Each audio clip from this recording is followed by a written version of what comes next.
दो दोस्तों की कहानी, दोस्ती के गाने और मोहब्बत, ये सारी बातें सुनने में कितनी अच्छी लगती है। पर आज जिन दो दोस्तों की हम कहानी आपको सुनाने जा रहे हैं, कहीं ऐसा ही कोई दोस्त आपका भी तो नहीं।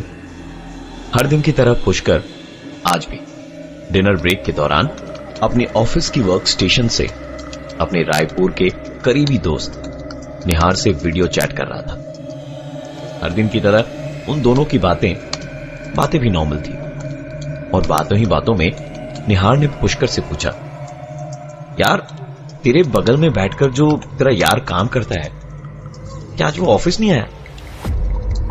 निहार का ये सवाल पुष्कर को बड़ा अजीब लगा। उसने निहार से पूछा, यार तू किसकी बात कर रहा है? निहार ने पुष्कर को बताया कि वही आदमी जो व्हाइट शर्ट पहनकर यार हर दिन तेरे बगल में बैठता है, बड़ी अजीब तरीके से घूरता है यार, पता नहीं इतना क्या इंटरेस्ट है उसको हम दोनों की बातें सुनेगा। पुष्कर ने निहार की बातों को सीरियसली नहीं लिया, क्योंकि निहार की बचपन से ही आदत थी पुष्कर को अजीबो गरीब इधर उधर की बातें सुनाकर डराने की, जिसकी पुष्कर को अब आदत हो चुकी थी। पुष्कर ने निहार से कहा, मजाक बंद कर यार।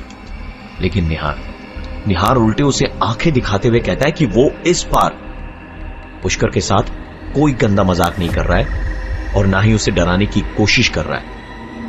वो असलियत में जानना चाहता है कि वो इंसान आखिर है कौन, जिसे वो हर दिन पुष्कर के साथ वीडियो चैट करते वक्त देखता। निहार ने पुष्कर को उस आदमी का हुलिया भी बताया। घुंघराले बाल, काली मूछें, रंग गोरा और हाथ में सोने की एक ब्रेसलेट है। पुष्कर ने भूत प्रेत की कहानियां बहुत सुनी थी और यह भी सुना था कि आत्माएं हमारे आस पास भटकती हैं, लेकिन हम शायद उन्हें देख नहीं पाते। पुष्कर जहां बैठता था उसके अगल बगल सिर्फ लड़कियां ही बैठती थी, और अगर निहार के बताए हुए हुलिये की बात करें तो घुंघराले बालों वाला शायद ही कोई पुष्कर के ऑफिस में काम करता था। तो निहार किसकी बात कर रहा था? अचानक एक जोरदार आवाज ने उसका ध्यान खींच लिया। कमरे की सारी बत्तियां गुल हो गई थी। पुष्कर ने कहा, निहार तू यहीं रुक, मैं 2 मिनट में वापस आया। बाहर जाने पर पता चला कि ट्रांसफार्मर में आग लगने से सारे इलाके की बत्ती गुल हो गई है। पुष्कर का कंप्यूटर यूपीएस की बदौलत अभी भी चल रहा था। वो जब वापस अंदर गया तो ये देखकर हैरान था कि निहार किसी से हंस हंसकर बात कर रहा था। पुष्कर ने कहा कि तू पागल हो गया क्या? किससे बातें कर रहा था? निहार ने बताया कि वो उसी आदमी से बात कर रहा था जिसका जिक्र उसने भी थोड़ी देर पहले किया था। पुष्कर ने अपने अगल बगल देखा पर उसे कोई नजर नहीं आया। उसने कहा, यार मजाक बंद कर निहार। पर निहार ने एक बार फिर कहा कि वो कोई मजाक नहीं कर रहा और वो आदमी जिससे निहार बातें कर रहा था वो इस वक्त पुष्कर के ठीक पीछे खड़ा है। इतना कहने के साथ ही पुष्कर का कंप्यूटर, जो अब तक यूपीएस की बदौलत चल रहा था, वो भी बंद हो गया। पुष्कर की हिम्मत नहीं हो पा रही थी कि वो अपने पीछे घूमकर देखे। पूरे कमरे में शांति थी। तभी उस शांति को भंग करते हुए पुष्कर का फोन बजा। पुष्कर की धड़कनें तेज हो गई थी बस एक फोन रिंग से। शायद जिंदगी में पहली बार एक फोन रिंग से वो इतना डरा होगा। फोन निहार का ही था, लेकिन पुष्कर ने फोन डिस्कनेक्ट कर दिया। एक बार फिर कमरे में पहले जैसे ही शांति छा गई, लेकिन ठीक 10 से 15 सेकंड के बाद पुष्कर का फोन बजा, जो लगातार बजता ही रहा। अंततः परेशान होकर पुष्कर ने फोन उठा ही लिया। निहार ने कहा, यार तू चुपचाप मॉनिटर के सामने क्यों बैठा है, बात क्यों नहीं कर रहा? लगता है कि मुझे देख सुन नहीं पा रहा है। पुष्कर ने कहा, क्या बकवास की बात कर रहा है, मेरा कंप्यूटर बंद पड़ा है। सुनकर निहार ने कहा, ठीक से चेक कर, क्योंकि मैं तो तुझे देख पा रहा हूं। वो अचानक बंद पड़ जाता है। पुष्कर के दोस्त निहार ने उसे फोन करा और कहा, यार तू वीडियो चैट पर कुछ बोल क्यों नहीं रहा है, ऐसे चुपचाप कंप्यूटर के सामने क्यों बैठा हुआ है? पुष्कर ने बताया कि कंप्यूटर तो बंद पड़ा है, ना बत्ती है, ना ही यूपीएस में बैटरी बैक, तू मुझे देखेगा कैसे भाई? निहार की हंसी छूट पड़ी तो उसने कहा, बड़ा आया हीरो बनने, मुझे मालूम है बॉस, अंदर ही अंदर तेरी हालत बहुत खराब हो चुकी है। पुष्कर का कमजोर दिल सही मायनों अंदर तक सहम गया था जब उसे पता चला कि वीडियो चैट के दौरान उसके रायपुर में रहने वाले दोस्त निहार को हर दिन पुष्कर के बगल में एक ऐसा इंसान दिखाई देता है जो हकीकत में है ही नहीं। उस दिन पुष्कर और अपने ऑफिस में काम नहीं कर पाया।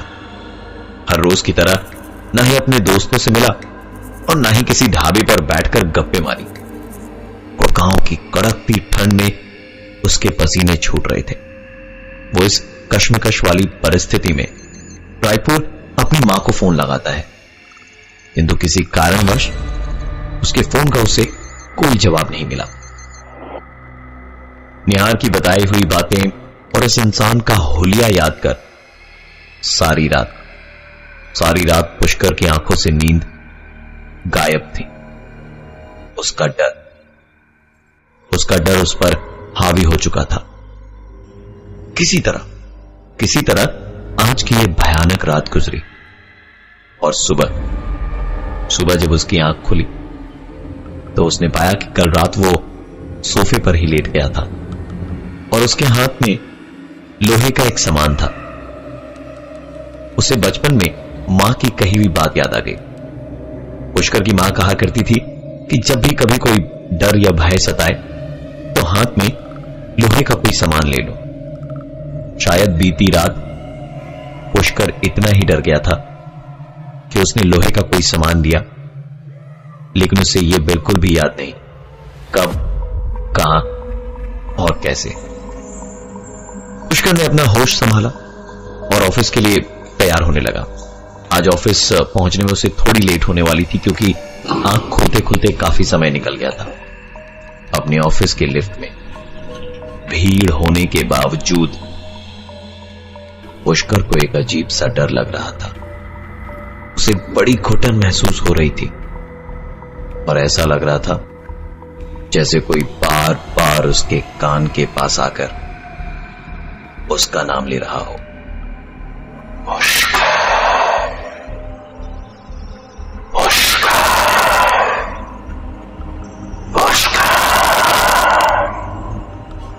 एक ठंडी हवा को वो अपने कंधे पर महसूस कर रहा था, मानो कोई जानबूझकर अपनी सांसें उसके कंधे पर छोड़ रहा हो, जबकि पुष्कर लिफ्ट की दीवार से एकदम कोने में सट के खड़ा था।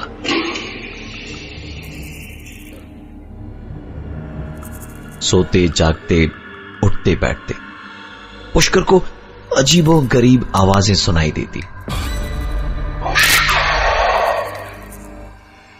मानो कोई उसे बुला रहा हो। रात को अचानक उसे अपने घर में ऐसी आवाजें सुनाई देती जैसे कोई किचन में काम कर रहा हो। फ्रिज का दरवाजा खुला पड़ा था और जिन बोतलों में उसने पानी भरकर रखी थी वो आधी खाली पड़ी थी। रात करीबन 2 बजे पुष्कर के फ्लैट की डोरबेल बजी। उसने आधी नींद में ही उठकर हिम्मत जुटाई और दरवाजा खोला, परंतु वहां कोई भी नहीं था। उसे लगा कि शायद उसके ही सुनने में गलती हुई होगी। दरवाजा बंद कर जैसे ही पुष्कर पलटा कि एक बार फिर पुष्कर ने आई होल से देखा तो उसे अपनी आंखों पर विश्वास नहीं हो रहा था।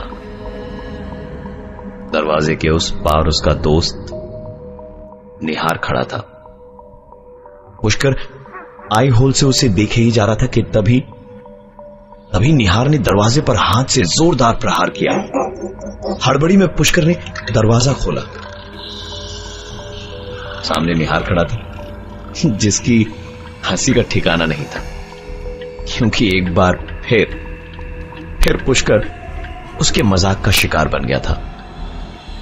निहार और पुष्कर रात को जगकर बात कर रहे थे, पर थकान इतनी ज्यादा थी कि कुछ ही देर में गहरी नींद में सो गए। करीबन 15 मिनट के बाद निहार की नींद एक अजीब सी आवाज से टूटी।